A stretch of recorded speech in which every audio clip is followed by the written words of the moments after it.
ఈ కాలంలో ప్రజలు పూజా విధానం అనేటువంటిది చాలా సింపుల్గా, చాలా సాధారణంగా ఉంటుంది.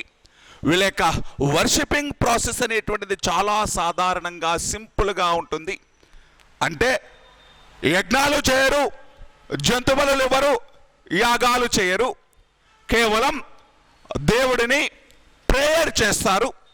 ఎలా ప్రేయర్ చేస్తారు అంటే, ఆయనకి ఇష్టమైనటువంటి, దేవుడికి ఇష్టమైనటువంటి ఒక డ్రింక్ ఉంటుంది. అది సోమా. దేవుళ్ళకి బాగా ఇష్టమైనటువంటి డ్రింక్ ఏంటి అంటే సోమా అనేటువంటి డ్రింకు. ఈ సోమా అనేటువంటి డ్రింక్ను ఇచ్చి నైవేద్యంగా పెడతారు. సోమా అనేటువంటి పానీయాన్ని దేవుడికి నైవేద్యంగా ఇచ్చి తమ యొక్క కోరికలను కోరుకునేటువంటి వాళ్ళు. వాళ్ళ యొక్క కోరికలు కూడా చాలా సింపుల్గా ఉండేటివి. కేవలం పుత్రుడి కోసం, అంటే కేవలం వాళ్ళకి ఒక సంతానం కావాలి అని, దానితో పాటు పశువుల కోసం ఆవులు కావాలి అని చెప్పేసి సంపద కోసం మాత్రమే వీళ్ళు పూజలు చేసేటువంటి వాళ్ళు. పూజలంటే పెద్ద పెద్ద పూజలు, యజ్ఞాలు, యాగాలు ఏమీ చేసేవాళ్ళు కాదు. పూజా విధానం, వర్షిపింగ్ ప్రాసెస్ చాలా సింపుల్గా ఉంటుంది. జస్ట్ ప్రే చేసేటువంటి వాళ్ళు, జస్ట్ దేవుడికి ఒక దండం పెట్టుకునే వాళ్ళు. ఏమని అంటే మాకు సంతానం ఇవ్వండి, మాకు ఆవులు ఇవ్వండి అని. మరి ఊరకే వాళ్ళని అడగరు. ఏమిస్తారు ఆయనకి? సోమా అనేటువంటి డ్రింక్ ఇచ్చేసి మీరు సాటిస్ఫై అయిపోతే మాకు మా కోరికలు తీర్చండి అని చెప్పేసి చాలా సింపుల్గా పూజా విధానం ఉంటుంది. ఏ కాలంలో? తొలివేద కాలంలో. ఏ కాలంలో అండి? తొలివేద కాలంలో. ఎవరిని పూజిస్తున్నారు? ప్రకృతి శక్తులు. ప్రకృతి శక్తులను పూజిస్తున్నారు. ఈ ప్రకృతి శక్తుల్లో మేల్ గాడ్స్ ఉన్నారు, ఫిమేల్ గాడ్స్ ఉన్నారు, గాడ్స్ ఉన్నారు, గాడెస్ ఉన్నారు. మరి మేల్ గాడ్స్ ఎవరు? ఎవరెవరిని వర్షిప్ చేశారు ఎక్కువగా? అంటే ఎక్కువగా ఎవరిని వర్షిప్ చేశారు అంటే ఇంద్ర. వీళ్ళు ఎక్కువగా వర్షిప్ చేసినటువంటి గాడ్ అండి Indra. Next fire, god of fire, Agni. Next Varuna. Next Tvashtri. Next మారుచ్చ. మారుచ్చ. నెక్స్ట్ అశ్విని దేవతలు. అశ్విని దేవతలు. ఇక్కడ చూడండి, ఇంద్ర అనేటువంటి వ్యక్తి గురించి ఋగ్వేదంలో 250 శ్లోకాలలో ప్రస్తావించారండి. ఇంద్ర అనేటువంటి వ్యక్తి గురించి ఋగ్వేదంలో ఎన్ని శ్లోకాలలో ఇన్ఫర్మేషన్ ఉంది అంటే 250 శ్లోకాలలో ఇన్ఫర్మేషన్ ఉంది. అగ్నిదేవుడి గురించి 200 శ్లోకాలలో ఇన్ఫర్మేషన్ ఉంది.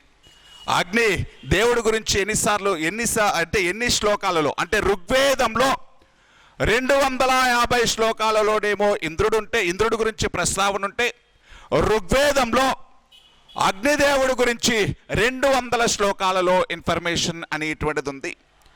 దానితో పాటు వరుణ, త్వస్త్రీ, మారుచ్చ, అశ్విని దేవతలు అనేటువంటి వాళ్ళు, వీళ్ళందరి గురించి, వీళ్ళందరినీ ప్రే చేసేటువంటి వాళ్ళు, వీళ్ళందరినీ పూజించేటువంటి వాళ్ళు. ఇంద్రుడు అనేటువంటి వ్యక్తి పురంధరుడు అని పిలుస్తున్నారు. ధ్వంసం చేసినటువంటి వాడు, డెస్ట్రాయర్ ఆఫ్ సిటీస్ అని చెప్తున్నాం. ఎవరి యొక్క సిటీస్ని డెస్ట్రాయ్ చేశారని చెప్పాం? సింధు ప్రజల యొక్క సిటీస్ని డెస్ట్రాయ్ చేసినటువంటి వాడు ఇంద్రుడు. ఎక్కువగా ఎవరిని పూజించారు, ఎవరిని వర్షిప్ చేశారు అంటే ఇంద్రుడు. ఎక్కువగా ఎవరిని పూజించారండి వీళ్ళు? ఇంద్రుడు. ఋగ్వేదంలో ఏ దేవత యొక్క ప్రస్తావన ఎక్కువ సార్లు ఉంది? ఇంద్రుడి యొక్క ప్రస్తావన. ఎన్ని శ్లోకాల్లో ఉంది? 250 శ్లోకాలు. అగ్నిదేవుడి గురించి ఎన్ని శ్లోకాల్లో ఉంది? 200 శ్లోకాల్లో ఉంది. 200 శ్లోకాలు. అగ్నిదేవుడిని ఏమని పిలుస్తారు అంటే mediator. Mediator in between, mediator in between gods and public. ప్రజలకి దేవుడికి మధ్య అనుసంధానకర్తని, మీడియేటర్ని ఎవరిగా చెప్పేవాళ్ళండి? అగ్నిదేవుడిని చెప్పేవాళ్ళు. అగ్నిదేవుణ్ణి ఎలా కన్సిడర్ చేసేవాళ్ళు అంటే, ఎలా ట్రీట్ చేసేవాళ్ళు అంటే, ప్రజలకి దేవుడికి మధ్య అనుసంధానకర్తగా, ప్రజలకి దేవుడికి మధ్య మీడియేటర్ లాగా చెప్పడం జరుగుతుంది, మీడియేటర్ లాగా కన్సిడర్ చేయడం జరుగుతుంది. ఎవరిని అంటే అగ్నిదేవుడు అనేటువంటి వ్యక్తిని. వరుణ దేవుడు అంటే తెలుసు, రెయిన్ గాడ్. వర్ణదేవుడు వర్షప్ దేవుడు. దానితో పాటు మారుచ్చా అంటే గాడ్ ఆఫ్ థండర్ బోల్ట్స్, పిడుగుల దేవతలు. మారుచ్చా అంటే పిడుగుల దేవతలు, God of thunder bolts. Ashwini దేవతలు అంటే ప్లాంట్స్. అశ్విని దేవతలు అంటే గాడ్ ఆఫ్ ప్లాంట్స్, మొక్కల దేవతలు. మొక్కల దేవతలు. అశ్విని దేవతలు అంటే మొక్కల దేవతలు. అంటే వీళ్ళందరూ కూడా ప్రకృతిలో ఉండేటువంటి వాళ్ళే. ప్రకృతిలో వచ్చేటువంటి ఒక్కొక్క దానిని, అంటే ఫైర్కి ఒక దేవుణ్ణి, వర్షానికి ఒక దేవుణ్ణి, పిడుగులు పడడానికి ఒక దేవుణ్ణి, దానితో పాటు మొక్కలకి ఒక దేవుణ్ణి, ఔషధాలకి ఒక దేవుణ్ణి, ఇలా ఒక్కొక్క దానికి ఒక్కొక్క దేవుణ్ణి వర్షిప్ చేయడం జరుగుతుంది. వీళ్ళందరూ మేల్ గాడ్స్ అయితే, వీళ్ళతో పాటు కొంతమంది ఫిమేల్ గాడ్స్ని కూడా వర్షిప్ చేయడం జరిగింది. అలా వర్షిప్ చేసినటువంటి వాళ్ళలో అదితి, ఉషస్సు, లేకపోతే ఉషస్, అదితి, ఉషస్, సావిత్రి దేవత, అరణ్యమణి, అదితి, ఉషస్, సావిత్రి, అరణ్యమణి లాంటి దేవతలను వర్షిప్ చేయడం జరిగింది. అదితి అంటే భూదేవి, అంటే ఈ భూమి యొక్క దేవతని అదితి అని. ఉషస్సు అంటే ఉదయం వేళలో, మార్నింగ్ టైమ్స్లో వచ్చేటువంటి ఆ సన్ రేస్ని, ఈ ఉదయపు వేళపు సూర్యకాంతిని, సన్ లైట్ని ఏమని పిలుస్తారు అంటే ఉషస్సు అని. అలాగే సన్ రేస్ని, సూర్యకిరణాలకు దేవతని సావిత్రి అని, అడవుల యొక్క దేవతని అరణ్యమణి అని పిలవడం జరుగుతుంది. అదితి అంటే భూదేవి, ఉషస్సు అంటే మార్నింగ్ సన్లైట్, ఉదయపు సూర్యకాంతి, సావిత్రి అంటే ఆ సన్ రేస్ యొక్క గాడెస్, సూర్యకిరణాల యొక్క దేవత, అరణ్యమణి అంటే ఫారెస్ట్ యొక్క దేవత, అరణ్యాల యొక్క దేవత. అంటే ఒకసారి ఫైనల్ కన్క్లూజన్ చూడండి. తొలివేద కాలపు ప్రజలు చాలా సాధారణంగా పూజలు చేసేటువంటి వాళ్ళు. ఈ తొలివేద కాలపు ప్రజలు యజ్ఞయాగాలు చేయలేదు, జంతు బలులు, యానిమల్ సాక్రిఫికేషన్ అనేటువంటిది చేయలేదు. వీళ్ళ యొక్క పూజా విధానం ఎలా ఉంటుంది అంటే అంటే వాళ్ళకు స్తోత్రాలు, అంటే స్తోత్రించడం అంటే శ్లోకాలు అనేటువంటి వాటిని ప్రొనౌన్స్ చేసేటువంటి వాళ్ళు, శ్లోకాలు అనేటువంటి వాటిని చెప్పేటువంటి వాళ్ళు, పఠించేటువంటి వాళ్ళు. ఏం కావాలని పఠించేవాళ్ళు, ఏం కావాలని ప్రే చేసేవాళ్ళు అంటే సంతానం కావాలి అని, ఆవులు కావాలి అని ప్రే చేసేటువంటి వాళ్ళు. దేవుడికి నైవేద్యంగా ఏమిటి పెడుతున్నారు అంటే సోమ అనేటువంటి డ్రింక్ని దేవుడికి ఎక్కువగా పెట్టడం జరుగుతుంది. దీనితో పాటు సోమ అనేటువంటి డ్రింకుతో పాటు పురోడసము అంటే పాయసం అండి. పురోడసము అంటే అర్థం ఏంటి అంటే పాయసం. పురోడసము స్వీట్ అండి. పురోడసము అనేటువంటిది, దానితో పాటు పురోడసము, దీనితో పాటు ఇది తెలుగు ఇంగ్లీష్ అన్నిట్లో ఒకటి. వేదాల్లో ఉంది పురోడసము అనేటువంటి పేరు. వేదాల్లో పురోడసము అంటే అర్థం ఏంటండి? స్వీట్ పాయసం అనేటువంటిది. పురోడసము అనేటువంటిది పాయసం పెట్టేటువంటి వాళ్ళు, సోమ అనేటువంటి డ్రింక్ పెట్టేసి వాళ్ళు ప్రే చేసుకునేటువంటి వాళ్ళు. మరి ఎవరిని ప్రే చేస్తున్నారు? ఏ ఏ దేవతలను పూజిస్తున్నారు? నేచర్ గాడ్స్ను పూజిస్తున్నారు, ప్రకృతి శక్తుల్ని పూజిస్తున్నారు. ఎటువంటి ప్రకృతి శక్తుల్ని పూజిస్తున్నారు? ఇంద్రుడిని పూజిస్తున్నారు, అగ్నిని పూజిస్తున్నారు, వరుణ్ణి పూజిస్తున్నారు, వాయుదేవుణ్ణి పూజిస్తున్నారు, పిడుగుల దేవుల్ని పూజిస్తున్నారు, మొక్కల దేవుల్ని దేవతల్ని పూజిస్తున్నారు, సూర్య కిరణాలను పూజిస్తున్నారు, సూర్యకాంతిని పూజిస్తున్నారు, భూదేవిని పూజిస్తున్నారు, అడవులను పూజిస్తున్నారు. ఇవన్నీ కూడా నేచర్లో దొరికేటువంటివి, నేచర్లో కనిపించేటువంటివి. ఒక్కొక్క దానికి ఒక్కొక్క రూపం ఇచ్చేసి వర్షిప్ చేయడం జరుగుతుంది. నేచర్లు గాడ్స్ని పూజించేటువంటి వాళ్ళు ఏ కాలంలో అంటే తొలివేద కాలంలో పూజించేటువంటి పూజా విధానం ఇది. నెక్స్ట్ అటు రండి, లేటర్ వేదిక్ పీరియడ్, మలివేద కాలము అనేటువంటిది చూద్దాం.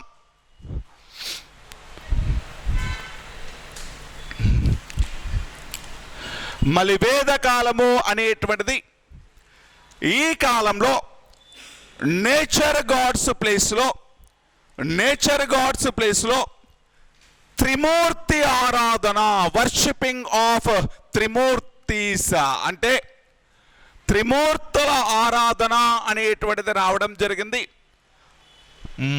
త్రిమూర్తుల ఆరాధన అంటే బ్రహ్మ, విష్ణు, మహేశ్వర. బ్రహ్మ, విష్ణు, లార్డ్ శివ, వీళ్ళ ముగ్గురిని కూడా వర్షిప్ చేయడం జరిగింది. బ్రహ్మ, విష్ణు, మహేశ్వరులు అంటే అంతకుముందు ఉండేటువంటి ప్రకృతి శక్తుల ప్లేస్లో, అంతకుముందు ఉండేటువంటి నేచర్ గాడ్స్ ప్లేస్లో ఇప్పుడు ఇలా ముగ్గురు రావడం జరిగింది. త్రిమూర్తులు అనేటువంటి వాళ్ళు రావడం జరిగింది. బ్రహ్మ, విష్ణు, మహేశ్వర అనేటువంటి ముగ్గురు గాడ్స్ని వర్షిప్ చేయడం జరిగింది. బ్రహ్మ అనేటువంటి వ్యక్తినేమో క్రియేటర్ అంటున్నాం, సృష్టికర్తలాగా ఫీల్ అవ్వడం జరిగింది.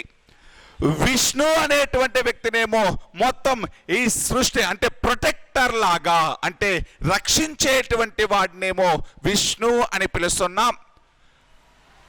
శివ అనేటువంటి వ్యక్తినేమో డెస్ట్రాయర్ లాగా చెప్పడం జరుగుతుంది. మొత్తాన్ని ఈ సృష్టిని అంతటినీ కూడా నాశనం చేసేటువంటి వ్యక్తిలాగా ఎవరిని చెప్తారు అంటే లార్డ్ శివను చెప్పడం జరుగుతుంది. ఇలాగా సృష్టించిందేమో బ్రహ్మ, దీన్ని రక్షించేటువంటిదేమో విష్ణు, లాస్ట్లా అంటే దీన్ని అంతటినీ నాశనం చేసేటువంటి వాడెవరు అంటే శివ. ఇలా బ్రహ్మ, విష్ణు, మహేశ్వర్లను వర్షిప్ చేయడం జరిగింది. త్రిమూర్తుల యొక్క వర్షిప్ వర్షిప్మెంట్ అనేటువంటిది జరిగింది. మరి వీళ్ళ యొక్క పూజా విధానం, వర్షిపింగ్ ప్రాసెస్ ఎలా ఉంటుంది అంటే చాలా కాస్ట్లీ, చాలా కాంప్లికేటెడ్ వర్షిపింగ్ మెథడ్ వీళ్ళది. చాలా కష్టంగా ఉంటుంది, చాలా కాంప్లికేటెడ్ వర్షిపింగ్ ప్రాసెస్ వీళ్ళది. దానితో పాటు కాస్ట్లీ వర్షిపింగ్ ప్రాసెస్, పూజా విధానం చాలా కష్టతరంగా ఉంటుంది, చాలా సంక్లిష్టంగా ఉంటుంది. దానితో పాటు ఖర్చుతో కూడుకున్నటువంటి పూజా విధానం ఎలా ఉంటుంది అంటే వీళ్ళు దేవుణ్ణి సాటిస్ఫై, ఇంతకుముందు ఋగ్వేద కాలంలో దేవుణ్ణి సాటిస్ఫై చేయడం కోసం ఏం చేసేవాళ్ళు, మంత్రాలు అంటే శ్లోకాలు అనేటువంటివి చదివేటువంటి వాళ్ళు, ఆ దేవతలకు సంబంధించినటువంటి శ్లోకాలు చదివేవాళ్ళు. ఇక్కడ దేవుళ్ళని సాటిస్ఫై చేయడానికి యజ్ఞాలు, యాగాలు అనేటువంటివి చేయడం జరిగింది. యజ్ఞాలు, యాగాస్ అనేటువంటివి చేసేవాళ్ళు, యానిమల్ సాక్రిఫికేషన్ అనేటువంటిది చేసేవాళ్ళు, జంతు బలులు అనేటువంటివి చేసేటువంటి వాళ్ళు. కాస్ట్లీ వర్షిపింగ్, చాలా ఖర్చుతో కూడుకున్నటువంటి పూజా విధానం ఉండేది. ఈ పూజలు చేయడం కూడా అంటే సాధారణంగా వ్యక్తులు చేయరు, పురోహితుల యొక్క ఆధ్వర్యంలో పూజలు అనేటువంటివి చేపిస్తూ ఉంటారు. చాలా కష్టతరమైనది ఇటువంటి పూజా విధానం అనేటువంటిది. ఈ దేవుడికి 2 రకాలైనటువంటివి, సోమ అనేటువంటి డ్రింకు, దానితో పాటు కొత్తగా సురా అనేటువంటి డ్రింకును కూడా ఇస్తున్నారు. సోమ అనేటువంటిది సురా, యాక్చువల్గా సురా అంటే ఇప్పుడుండేటువంటి లిక్కర్, మద్యము అనేటువంటిది. సోమ అనేటువంటిదేమో ఆయుర్వేదిక్ మెడిసిన్ అండి. అది సోమ అనేటువంటిదేమో ఒక మెడిసినల్ ప్లాంట్. సోమ అనేటువంటి మొక్క నుంచి తీసినటువంటి రసం.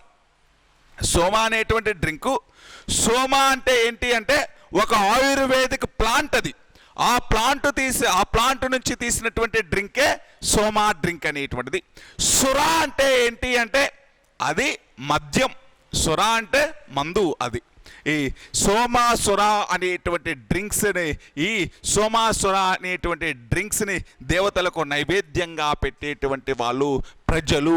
ఈ సురా అనేటువంటి డ్రింక్ను కూడా ఎక్కువగా తీసుకునేటువంటి వాళ్ళు, సురా అనేటువంటి మద్యాన్ని, మందుని ఎక్కువగా తీసుకునేటువంటి వాళ్ళు ప్రజలు. ఒకసారి మళ్ళీ రండి. మలివేదకాల పూజా విధానం చాలా ఖర్చుతో కూడుకున్నటువంటిది. మలివేదకాల పూజా విధానం అనేటువంటిది సాధారణంగా వ్యక్తులు చేసుకునేలాగా ఉండదు. పురోహితుల యొక్క ఆధ్వర్యంలోనే చేయాలి ఈ పూజలు అనేటువంటివి. యజ్ఞాలు యాగాలు చేయడం ద్వారా, జంతుబలులను ఇవ్వడం ద్వారా దేవులను సాటిస్ఫై చేయాలి అనుకుంటారు. ఏ వేద కాలంలో అంటే మలివేద కాలంలో. ఈ మలివేద కాలంలో విపరీతమైనటువంటి జంతుబలులు అనేటువంటివి చేసేవారు. యానిమల్ సాక్రిఫికేషన్ అంటే వీళ్ళకి ఫుడ్ ఇచ్చేటువంటి ఆ యానిమల్స్ని సాక్రిఫికేషన్ చేసేటువంటి వాళ్ళు, బలులు అనేటువంటివి ఇచ్చేటువంటి వాళ్ళు. ఈ బలులు అనేటువంటివి చేసి వీళ్ళ యొక్క పూజలు దేనికోసం చేస్తున్నారు అంటే, పూజలు అనేటువంటి ఇంతకుముందు సంతానం కోసం, ఆవుల కోసం చేస్తూ ఉంటే, ఇక్కడ పూజలు అనేటువంటివి సంతానంతో పాటు అధికారం కోసం, రాజ్యం కోసం పూజలు అనేటువంటివి చేసేవాళ్ళు. రాజ్యం కోసం, అధికారం కోసం పూజలు అనేటువంటివి చేసేటువంటి వాళ్ళు. ఈ పూజా విధానం అనేటువంటిది కాంప్లికేటెడ్గా ఉంటుంది. ఈ దేవులకి సోమాసుర అనేటువంటి 2 డ్రింక్స్ని నైవేద్యంగా పెట్టేటువంటి వాళ్ళు. ఈ కాలంలో ప్రకృతి శక్తుల ప్లేస్లో త్రిమూర్తుల ఆరాధన అనేటువంటిది జరిగింది. బ్రహ్మ విష్ణు మహేశ్వరుల యొక్క పూజలు అనేటువంటివి చేశారు. బ్రహ్మ విష్ణు మహేశ్వర అనేటువంటి దేవులని పూజించడం జరిగింది. దీనికి చాలా డిఫరెన్స్ ఉందండి. తొలివేద కాలంలో ప్రజలు అనేటువంటి వాళ్ళు సింపుల్గా పూజా విధానం ఎవరైనా చేసుకోవచ్చు. ఎవరైనా, ప్రతివాడు కూడా దేవుణ్ణి ప్రే చేసుకునేటువంటి వాడు. ప్రతి వాడికి కూడా ఏముంది అంటే, నాకు మోక్షం వచ్చేస్తుంది, లేకపోతే ప్రతివాడు కూడా సాటిస్ఫై అవుతున్నాడు, ఈజీగా దేవుడితోటి మాట్లాడుతున్నాడు, ఈజీగా దేవుడికి ఆయన కోరికలు చెప్పుకుంటున్నాడు. పెద్దగా ఈయనకేమీ కోరికలు లేవు. ఆయన దేవునితో మాట్లాడడానికి, దేవునితోటి అంటే ఆయన కష్టాలు చెప్పుకోవడానికి మధ్యలో ఎవడో అవసరంలా మీడియేటర్ అనేటువంటి వాడు. కానీ మలివేద కాలం వచ్చేసరికి దేవుడితోటి ఈయన ప్రాబ్లమ్స్ అన్నీ కూడా షేర్ చేసుకోవడానికి ఎవడొచ్చాడు మధ్యలో? మీడియేటర్ అనేటువంటి పురోహితుడు అనేటువంటి వాడు రావడం జరిగింది. ఈ పురోహితుడు అనేటువంటి వాడు వచ్చి ఆయన ఏమన్నా ఊరకే దేవుడితో మాట్లాడిస్తున్నాడా, కనెక్షన్ పెట్టిస్తున్నాడా? ఆయనకు మళ్ళీ ఏమి ఇవ్వాలి? చాలా కంట్రిబ్యూషన్స్ అనేటువంటివి, అంటే కాయిన్స్ ఇవ్వాలి, గోల్డ్ కాయిన్స్ ఇవ్వాలి, సిల్వర్ కాయిన్స్ ఇవ్వాలి, లేకపోతే ఆయన దగ్గర ఉన్నటువంటి ఆవులు ఇవ్వాలి, ఎద్దులు ఇవ్వాలి. ఇదంతా కూడా ఒక సాధారణ ప్రజలకు ఇదంతా కూడా పాసిబుల్ అవుతుందా? అవ్వదు. అంటే సాధారణ ప్రజలకు ఏమైంది అంటే, ఈ మతము అనేటువంటిది, ఈ పూజా విధానం అనేటువంటిది కాంప్లికేటెడ్గా ఉంది. అంటే వాళ్ళలో ఒక రకమైనటువంటి డిస్సాటిస్ఫాక్షన్ వచ్చింది. ఎందుకని అంటే, యాక్చువల్గా ప్రతివాడు కూడా అల్టిమేట్గా వాడి గోల్ ఏంటి అంటే మోక్షం రావాలి. మోక్షం రావాలి అంటే రీబర్త్ లేకుండా ఉండాలి. రీబర్త్ లేకుండా ఉండాలి అంటే మలివేద కాలంలో ఏం చెప్తున్నారు అంటే, యజ్ఞాలు చేయాలి, యాగాలు చేయాలి, జంతు బలులు ఇస్తేనే నీకు మోక్షం వస్తుంది. మరి మోక్షం అనేటువంటిది సాధారణ ప్రజలు అనేటువంటి వాళ్ళు యజ్ఞాలు యాగాలు చేయలేరు, జంతు బలులు ఇవ్వలేరు. మరి ఎవరికైతే అవన్నీ చేస్తాడో వాడికే మోక్షం వస్తుంది అంటున్నాయి ఆ వేదాలు కానీ, అప్పుడు ఉండేటువంటి మలివేద కాలంలో ప్రజలు కానీ. మరి సాధారణ ప్రజలు అవన్నీ ఫాలో అవ్వకపోతే వాళ్ళకి ఎలా మోక్షం వస్తుంది? ఆ మోక్షం ఎలా వస్తుంది అని చెప్పేసి వీళ్ళందరూ కూడా అశాంతిగా ఉన్నారు. వీళ్ళందరూ డిసప్పాయింట్ అయిపోయారు. చాలా మంది సాధారణ ప్రజలు ఏ పూజా విధానం వల్ల, ఏ వర్షిపింగ్ ప్రాసెస్ వల్ల? Later Vedic period worshipping process వల్ల. ఈ డిస్సాటిస్ఫాక్షన్ క్యాచ్ చేసుకుంటూ కొత్తగా సొసైటీలో వచ్చినటువంటి మతాలు ఉన్నాయి, బుద్ధిజం, జైనిజం. దానితో పాటు 62 కొత్త మతాలు వచ్చాయి ఆ తర్వాత. అంటే మలివేద కాలం తర్వాత దాదాపు 62 కొత్త మతాలు రావడం జరుగుతుంది. రిలీజియస్ రివల్యూషన్స్ అని పిలుస్తాం, మత ఉద్యమాలు అని పిలవడం జరుగుతుంది, రిలీజియస్ మూమెంట్స్ అని పిలవడం జరుగుతుంది. దీని తర్వాత చాప్టర్ అదేనండి. మత ఉద్యమాలు అనేటువంటిది ప్యారలల్ గా ఒకలాగా ఉంటుంది, ఇటువైపు షోడశ మహాజనపదాలు అనేటువంటిది ఒకవైపు ఉంటుంది. దీనితోటి ఏ చాప్టర్ అయిపోయింది? ఆర్యులు. అంటే ఫస్ట్ ఏం చెప్పుకున్నాం? ఫస్ట్ ఆర్యుల యొక్క సోషల్ సిస్టమ్ చెప్పానా? తొలివేద కాలంలో ప్రజల మధ్య క్యాస్ట్ డిస్క్రిమినేషన్ ఉందా? లేదు. కుల వ్యవస్థ అనేటువంటిది ఆవిర్భవించలేదు. మరి సొసైటీని ఎలా డివైడ్ చేశారు? బేస్డ్ ఆన్ ఆక్యుపేషన్, వృత్తుల ఆధారంగా. మహిళల యొక్క సిచ్యువేషన్ ఎలా ఉండేది తొలివేద కాలంలో? పురుషులతో పాటు ఈక్వల్గా ఉండేటువంటిది.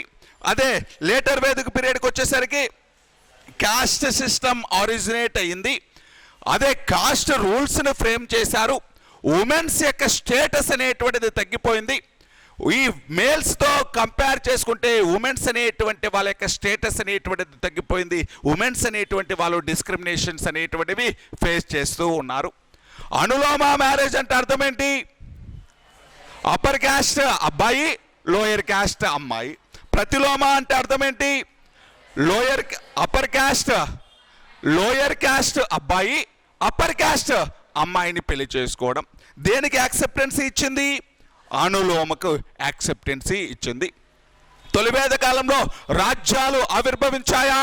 లేదు. రాజులు ఉన్నారా? లేదు. మరి రాజులు లేకపోతే ఎవరు రూల్ చేశారు? Head of tribe. ఆ ట్రైబ్ హెడ్ ఆఫ్ ట్రైబ్ని ఏమన్నాం? ఆ హెడ్ని ఏమన్నాం? రాజన్ అని. రాజన్కి అడ్వైజ్లు ఇచ్చేటువంటి వ్యక్తి ఎవరు? పురోహిత. మరి స్పై ఎవరు? ఇన్ఫర్మేషన్ ఇచ్చేటువంటి వ్యక్తి ఎవరు? స్పాస. అక్కడ ఉండేటువంటి గ్రేజీ ల్యాండ్స్ యొక్క హెడ్ ఎవరు?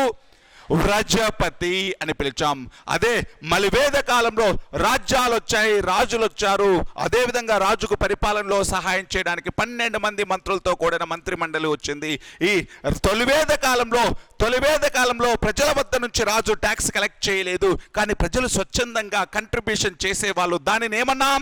బలి. మలివేద కాలంలో బలితో పాటు కొత్తగా ఒక ట్యాక్స్ని కలెక్ట్ చేస్తున్నాడు ప్రజల వద్ద నుంచి. దానిని ఏమన్నాం? బాగా అనేటువంటి ట్యాక్స్ని కలెక్ట్ చేసేటువంటి ఆఫీసర్ని ఏమన్నాం? బాగాదోగా. ఆ వచ్చినటువంటి ఆ ట్యాక్స్ మొత్తాన్ని, వచ్చినటువంటి డబ్బును మొత్తాన్ని కూడా మెయింటైన్ చేసేవాడు ట్రెజరర్. వాడిని ఏమన్నాం? సంగ్రహిత్రి. అన్నేమన్నాం? కోశాధికారి, సంగ్రహిత్రి అనేటువంటి వ్యక్తి. మరి ఈ కాలం ఆర్యులు అనేటువంటి వాళ్ళది అర్బన్ సివిలైజేషనా, విలేజ్ సివిలైజేషన్. మరి తొలివేద కాలం ప్రజల యొక్క ప్రధానమైన ఆక్యుపేషన్ ఏంటి? పాస్టోరీ కల్చర్. అదే లేటర్ వేదిక పీరియడ్ యొక్క మెయిన్ ఆక్యుపేషన్ ఏంటి? అగ్రికల్చర్. వేదాలలో వరిని ఏమని పిలిచాం? వ్రీహి, తండూలము, శాయక లేకపోతే శామ అనేటువంటి పేరుతో పిలవడం జరిగింది. మరి అంటే ఈ ఐరన్ అనేటువంటి దాన్ని ఎప్పుడు ఐడెంటిఫికేషన్ చేశారు? లేటర్ వేదిక పీరియడ్, మలివేద కాలము. మరి మలివేద కాలంలో ఐరన్ ఐడెంటిఫికేషన్ చేశారు. ఐరన్ని, ఇనుముని వేదాల్లో ఏమని చెప్పారు? కృష్ణ ఆయము అని పిలవడం జరిగింది. కృష్ణ ఆయము అని పిలవడం జరిగింది. ఈ ఋగ్వేద కాలంలో కానీ లేటర్ వేదిక పీరియడ్లో కానీ ఇంటర్నేషనల్ ట్రేడింగ్ అనేటువంటిది పెద్దగా డెవలప్ అవ్వలేదు.